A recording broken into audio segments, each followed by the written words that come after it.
Hi, I'm Steve from 3RS IT Solutions. I'm the managing director there, and today I'm joined with Natalie Suarez from Connectwise to talk about cybersecurity and what you kind of technologies are out there to protect your business. Now, we all know when you go away on holiday, you make sure your house is all locked up, it's all nice and safe. But do you do the same thing within your business? You may lock your front doors, but leave your doors open. I'm here with Natalie to kind of talk about what technology there is there to help protect your business. Now, Natalie, we've got a slide up here. Would you like to explain kind of those things? Sure. So I like to use analogies and I'm very visual. So we previously talked about frameworks, and I want to explain to your clients how simple frameworks actually are so they're not overwhelmed, and talk about this home. So many of us live in a home, whether it's a flat, condo, apartment, duplex, whatever you want to call it. Many of us live in a home, so most of us can relate to this analogy.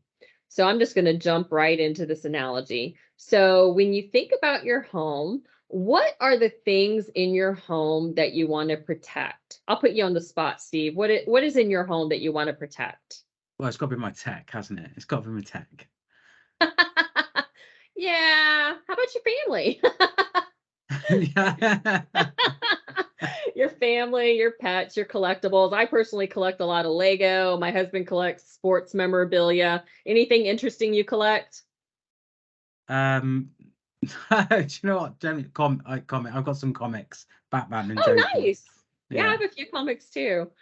Um, and how do you protect these things? Like you said just a moment ago, when you go away on holiday, what do?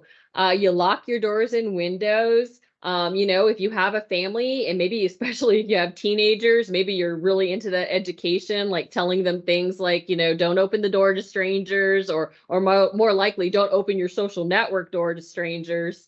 In the US, we love those silly little yard signs that say protected by ADT or Guardian or whoever. I wonder how many people actually have just the sign and no alarm, right? Yeah. And then what happens if someone gets past these? Then how do you know? Well, you might have an alarm, you might have a motion sensor, you might have a doorbell camera, maybe a Ring camera breached again through Amazon, FYI. Just in case you're wondering, you may have a neighborhood watch, also known as a nosy neighbor. I know how I have a few of those. How do you respond if you detect something? Maybe you have a ferocious dog. Maybe you flee. Maybe you just run away. Maybe you call the police. Or maybe if you're particularly violent, you pull out your baseball bat. And I'm trying to use baseball bat so we're not controversial here. So we identified, we talked about how we protect, how we detect, how we respond, and then how do we recover? I'm going to circle it back to cyber now. So we probably have that cyber incident response plan, which you've heard about previously. We probably have some backup systems, maybe a business continuity plan, a disaster recovery plan, probably insurance, hopefully cyber insurance, maybe even emergency equipment, because those incident response plans or business continuity plans may take into account natural disasters. I live in Florida. I don't know how familiar you are with the US, but we have to worry about, on our plans, we have to worry about hurricanes, for instance. Other areas, tornadoes. You may have to worry about rain, right? What Yeah, are it's some of the just other things? Yeah. rain and flooding in the UK, I think. Mhm. Yeah, exactly. So that we identify, protect, detect, respond, recover. And this is the NIST cybersecurity framework. So see how simple it is? And it all comes back to the right cybersecurity and how you protect both your home and your business. Right. So yeah, so go ahead, Steve. Back to you. So now, obviously, we've mentioned about the NIST framework and how we can identify and detect and recover and so on. It's Mhm. how, how do we do this? Like, what tools are out there that can help us do these things? Well, I have the perfect slide to address this. So, an incident response plan or a policy. This is a written plan that you practice at least once a year.